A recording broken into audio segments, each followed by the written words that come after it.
Welcome to another episode of The Brand Called You, a podcast and podcast show that brings you leadership lessons, knowledge, experience, and wisdom from thousands of successful individuals from around the world. I am your host, Ashutosh Garg, and today I'm privileged to welcome a very, very accomplished and senior professional from Estonia, Dr. Helena Lass. Helena, welcome to the show. Hello, and thank you so much for inviting me. Thank you. Helena is a teacher of practical consciousness. She co-founded a mental wellness platform. So, Helena, before we talk about practical consciousness, tell me a little bit about your own journey in brief. It can be long and it can be short. Short. But yeah. Well, I'm a medical professional. I've been trained, and my profession today is to work as a psychiatrist.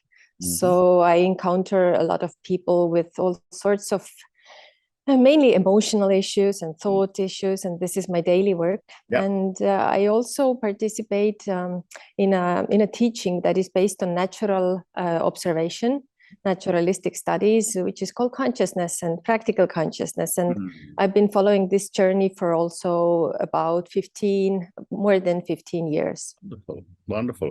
And how do you define practical consciousness? It is a universal tool. So my version is just my version of it. And in my view, it's a teaching that provides a map and a compass to really make sense of who am I and what have I learned during life since birth, and how can I now either use what I have learned in a beneficial way or outlearn all the problematic reactions, thought patterns, emotional reactions, and so on. And how can I really learn what is attention, what is my consciousness, so that I can use it in everyday life. Interesting. So, when I was reading about you, your vision is for the upliftment of humanity. Help me understand what you're doing, and please give me some examples. So when it comes to practical consciousness, and what I also see in my work, is that actually most of our problems, most of our obstacles and suffering is actually, so to say, learned. We don't only inherit the physical body, which comes with genes and so on, but we learn things from others and from the moment we are born. And we also learn, as strange as it may seem, we also learn all of our problems, all of our sufferings. This is carried on from generation to generation, passed on like this. And I see today that all of this suffering, it is actually like an autopilot. We are so to say, robots. This is already like artificial intelligence. We react emotionally, we react mentally, our awareness jumps around on monkey mind regime. This is actually all learned. And the upliftment part means that we no longer are dominated or dictated by this automatic reaction part, this automatic, the autopilot, but we as if come out from it, like a turtle would rise above the water and put their head above the water and now see what is the world actually like. And maybe the best example that I would use is an airplane. Yeah. So we all know that airplanes fly on autopilot. Correct.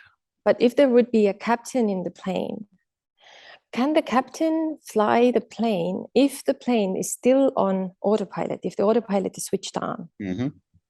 He can't. Correct. Right. And now what would the captain need to do in order to fly the plane himself? To switch off the autopilot, right? Yep. So the autopilot flies the plane only in one direction, a very certain direction. That's limitation. It's a program. Now, when the captain switches off the autopilot, now everything becomes possible. Fly to the same destination or other destination or the same destination with another route or whatever else. So if we would compare it to ourselves, then this autopilot in the plane is actually this inner autopilot that we notice in our lives. You know, you want to be happy, but something switches on sadness. You want to feel peace, but something switches on anxiety. You want to feel motivated, but something switches on this laziness or procrastination. So that is the autopilot, which switches on things against your will. And who is this captain now inside? The captain is called the witness self. The self that is aware of all of this autopilot happening inside you. And now, if as the captain doesn't know how to switch off the autopilot, if we have not learned this, then the captain is passive. This is exactly the situation with people right now in the world. We recognize our own autopilot, but we are passive because we have never been taught our right like capacity. What can we actually do with the autopilot? So the upliftment would mean that you as a captain now emerge like on the pedestal of the airplane and start leading, start driving your own airplane. How interesting. What a great response. Thank you. You also say that every person intentionally can employ consciousness in a useful way. Tell me a little more. Consciousness is the essence of the captain in the airplane. So you as a human, the one that witnesses this autopilot, uses consciousness. You are conscious of the things that automatically pop up inside you. Anger comes, so you are conscious of anger. Or anxiety comes, you are conscious of this anxiety coming.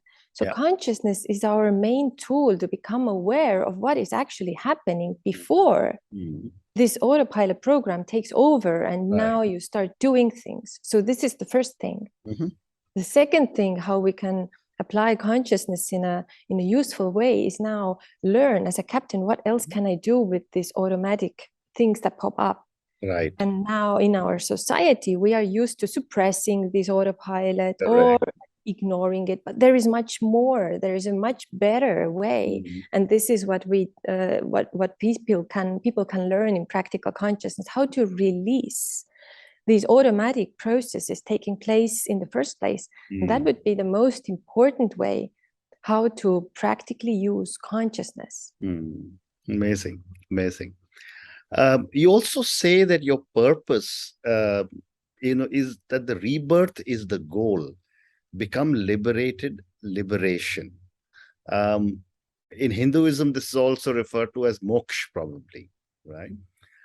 For my viewers and listeners, tell us, what are your thoughts on rebirth being the goal?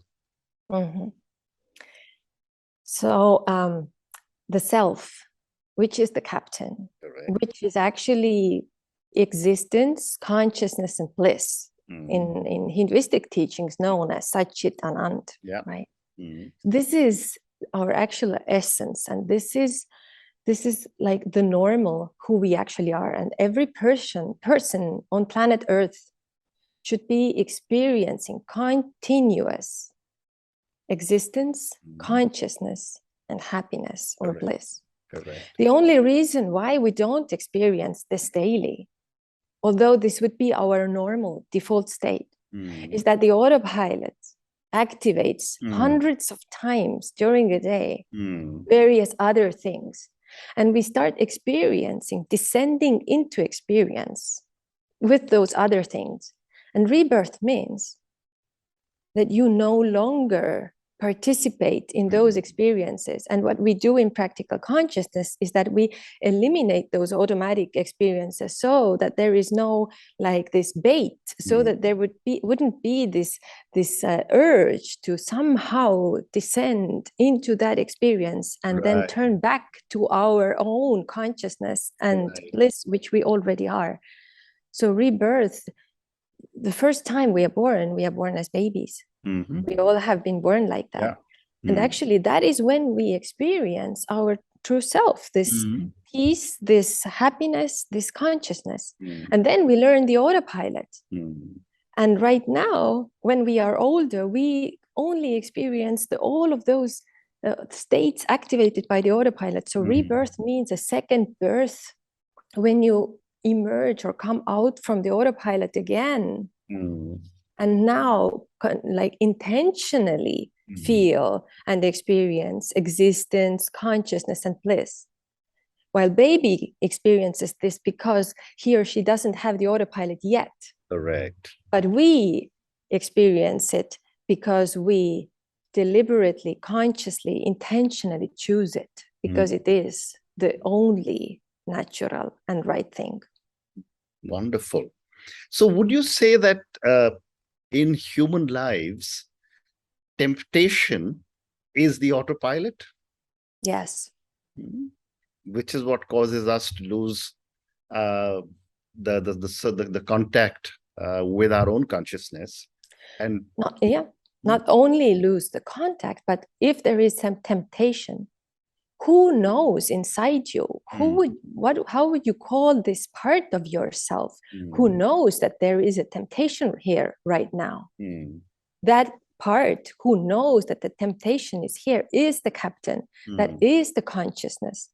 So we don't need to contact any higher consciousness. We don't need to, seek for the consciousness that we already are. We only need to realize that I already am consciousness, because there is no other self inside ourselves than just this self who I am. The only difference is that there is you, and then there is your autopilot. Temptation arising as one of the fluctuations that arise on the autopilot. One time it's temptation, and then it's like some negative thing, and then it's a positive thing. But these are all things that arise into your consciousness, because there is no other consciousness. Amazing, amazing. You also say that your values are simplicity, kindness, and transformation. Help me understand these values in relationship to consciousness with an example.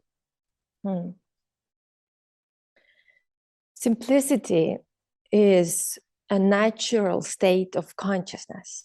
We see the world exactly like it is, without any additional reactions. Like, for example, somebody smiles to you. And now you are aware of that.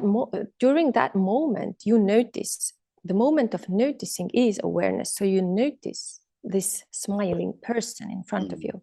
This is pure being aware of things. This is being conscious of that smile. And this actually takes place in silence. What now follows is thoughts about why is that person smiling, or what does that smile mean? This is automatic reaction. This is the autopilot. And this causes complexity, because this can turn black into white and white into black, and it might cause a lot of confusions because people have different interpretations about that smile. And then also an emotional reaction pops up.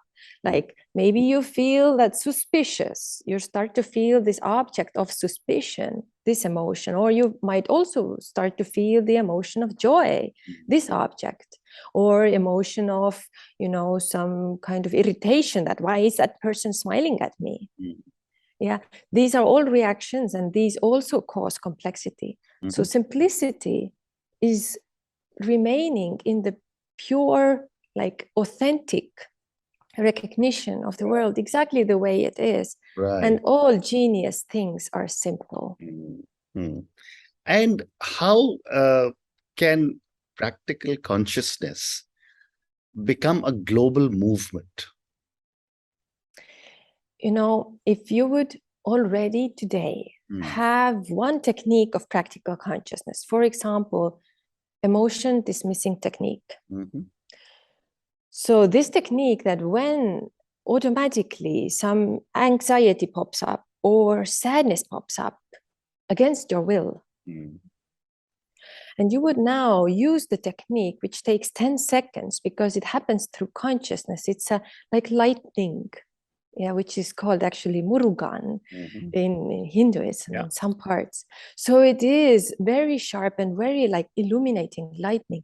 And now you use this consciousness to dismiss the reaction, the autopilot reaction. And instead of marinating under this anxiety or anger or sadness, after 10 seconds, it melts away and you become free of it. Wouldn't you be amazed? Correct. How easy it is and how unnecessary your previous suffering was? Because nobody gives a medal to you for suffering as much or as long. And then from this discovery, you become inspired. You become inspired to share it with others. You want others to have a better life as well. You want others to feel this miracle that you felt. This is how it will become global. And this is how all humanity can benefit and actually see suffering as the result of ignorance and consciousness as the light that comes in. Fascinating, fascinating. So Helena, let's talk a little bit about mental health, an area that you do a lot of work in as well. And given the fact that you've got so much experience of consciousness, let me start by asking you, what are some of the mental health challenges that are being faced by human beings in the world? I think the whole area of mental health and psychiatry, psychology, it needs a total reform. Yeah. It needs a total, take down all things that we have built and start anew. And starting anew from the basis of what is happening in nature through natural observation, so that the foundation would be correct. So skipping the theories, skipping the hypotheses, skipping the opinions, and only operate with facts, which would mean that practical consciousness is the foundation. Correct. I don't mean the method as like in this case, but your own practical consciousness. What can you discover through using your own consciousness practically? And what we discover is that most of mental health disorders are actually the disorders of automatic emotions. Right. The biggest disorders that plague the humanity today, which according to the World Health Organization has reached the #1 position of the killer, so to say, being ahead of even cardiovascular disease, ahead of cancer, #1 killer in the world is depression. Wow. Okay. But depression is the total sum of emotions as sadness, hopelessness, loneliness, self-accusation, this feeling that you feel when you accuse yourself, feeling of pointlessness, like there is no point in living, there is no point in life, all of these emotions. And if people experience these emotions chronically, of course, it will disturb your life. Of course, these emotions will color all of your thoughts, and you start thinking gloomy thoughts, bad thoughts, suicidal thoughts. Of course, these emotions determine your level of energy, and instead of feeling active, like motivation, you feel out of this pointlessness, this sadness, you feel passive. You don't want to do things. You don't want to get up. You don't want to do anything. And of course, these emotions influence your brain and the physical body, because we today know that when the emotion of joy switches on, then immediately in the brain, serotonin is produced. Right. But look at those people who are depressed. How many times a day automatically this joy switches on? Because we are dependent on the autopilot, and we see that automatically it doesn't switch on. So serotonin is not produced. And instead of that, what is produced? All of this, what is produced when sadness switches on, hopelessness switches on. So this influences also the brain, and that is called neuroplasticity, and the brain gets sick and the body gets sick. Right. So depression is the disorder of automatic harmful emotions. Anxiety is a disorder of automatic one emotion, anxiety. Burnout is a disorder of feeling constantly emotions like being on the ashes and so on. There are other disorders that are a bit more complicated, like schizophrenia and psychotic disorders. But the majority of what the population suffers under is emotions. But unfortunately, in today's world, we don't teach people what are emotions, what is the autopilot, what is consciousness, and how can you actually get rid of all these harmful emotions. And that's why we take pills. But pills don't teach us anything. Absolutely. They are not teachers. Absolutely. Very well said. Thank you. Helena, I have time for two more questions. My next question is on culture. And I wanted to get your perspective on how does culture impact well-being, emotions, consciousness, our ability to be able to retrace or come back to our own consciousness from our autopilot. How does culture impact all this? It is one of the biggest influencers. Right. Because as I said, we don't only pass on the physical body and the genes, but everything else that we learn, we can call culture. Okay. If I have time, then maybe I would share like a story that would be like a metaphor. No, please go ahead. Imagine there is a village, and in that village, people, grow some rice and all other things. And in that village, there is also one person who knows very well how nature behaves and knows when to sow things and when to cut things and knows herbs and knows how to heal people. And that person, the medicine man or a woman, tells villagers that, I have these hints coming from nature that our water will become polluted, that gather pure water. But nobody takes time to gather water. What will happen to the water? Nothing will happen. It never has happened. And we don't have time. Nobody collects water except for this medicine man. And everybody drinks the water and it does become polluted. And that is the bug of the bacteria of leprosy that ends up in water. And everybody drinks this water. And leprosy starts to distort their appearance. The only one who remains normal is the medicine man. Because he doesn't drink the water. But in time, villagers start pointing fingers at the medicine man. Children, elders, all start pointing fingers that, hey, something has happened to that medicine man. That man is different. He is sick. And now all people believe he's sick, and the medicine man says, no, actually, the truth is you all are sick. I am the only healthy one. Now the villagers start talking that before, he was a wise man, but now he has gone crazy because he's telling that we are sick, but look, we are all alike. He's the only one who's different. And then this humiliation and teasing comes so big that the medicine man escapes the village. And in this act, the village loses the only reference point, what is normal. Right. So the thing that has been with us for a long period of time, and what has a very broad influence, like that village, we become habituated to it. We start to gather this to be normal, although it is actually a false. It is an error. It's disease, but we start to gather this as normal. And if I would now ask, how many people around the world suffer from automatic emotional reactions, the autopilot? There is no place, no corner in the world where that wouldn't be the problem. So it's very widespread. If I would ask, how long has this been already taking place?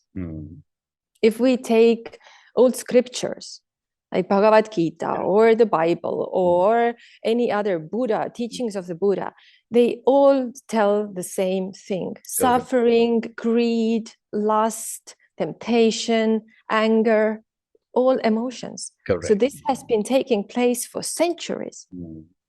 This is culture. Right. We pass on the problem while it is actually considered in the society as the norm. And practical consciousness tells us that, wake up. This is not normal life. normal life would be when you are without the autopilot dictating everything in your life. Wow. Helena, what an amazing story you've shared of the medicine man. I think everyone who listens to it will always remember it, and how easily you have explained culture. And my last question to you, and this is for the many, many people who will listen to our conversation. Based on your amazing learnings, your own journey, what would you say are 3 lessons you would want our viewers and listeners to take away from your own journey, your learnings, and our conversation?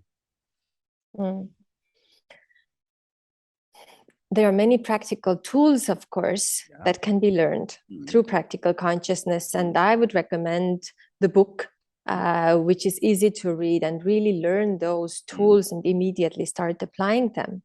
And I apply them myself as well.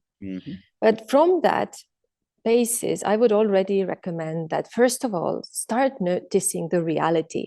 Meaning that every time when you notice that there is a suffering you're living through, there is a joy that you are living through, who is the one who notices that this suffering is here right now? This joy is here right now. So start differentiating that it is me and my autopilot. It is not just one fusion.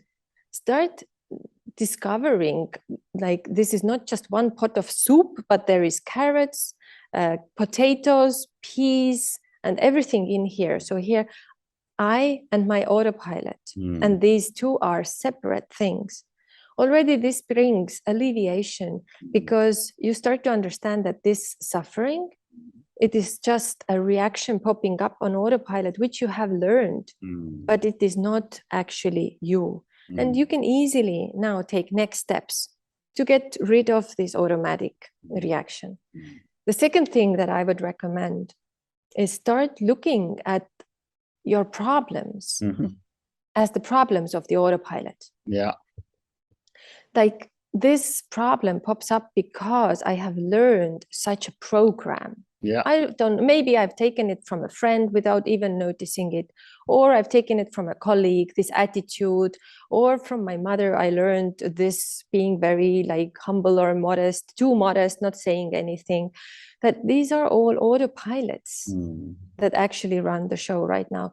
So seeing your problems, not something that is very personal or something that you have been born with and cannot in any way handle or mend or get away from your life, but they are just programs. And the third important thing is to always pay attention that actually there are, so to say, 2 worlds. One world happening outside of our skin, and the second world happening now inside of our skin. And they are actually 2 separate things. For example, outside there are clouds and it's raining. So that is happening outside of our skin. But what is happening as a reaction at the same time inside of our skin? So if you start feeling gloomy that, oh, the dark clouds are here, fall is coming, winter is coming, then actually the problem is not in the clouds, which is on the outside. The problem is in the reaction which takes place on the inside. Well said. And again, this causes suffering, and nobody gives a medal to you. Nobody gives a trophy to you for suffering as much. And this can be the same example. Somebody criticizes you. This takes place on the outside. But what reaction arises you on the inside of your skin at the same time? So you don't actually suffer because of that person criticizing you. We suffer because this reaction inside our skin pops up. And now knowing this, that we can't change the weather, we can't change another person, but we can release our own reactions. We start to experience peace, happiness, and existence in reality as it is. And this would be the grand goal. Amazing.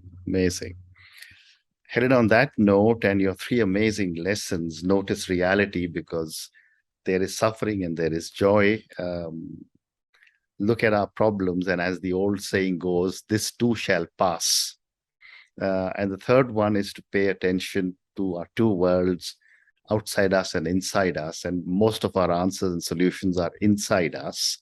Thank you so much for speaking to me. Thank you for explaining practical consciousness so easily using your autopilot example. Thank you also for speaking to me about mental health and the incredible examples you've given me about mental health and the story of the medicine man. Thank you and good luck. Thank you so much. Thank you so much for inviting me, and thank you all the listeners. And I wish you the best of journey in your life. Thank you for listening to the Brand Called You videocast and podcast, a platform that brings you knowledge, experience, and wisdom of hundreds of successful individuals from around the world. Do visit our website www.tbcy.in to watch and listen to the stories of many more individuals. You can also follow us on YouTube, Facebook, Instagram, and Twitter. Just search for the Brand Called You.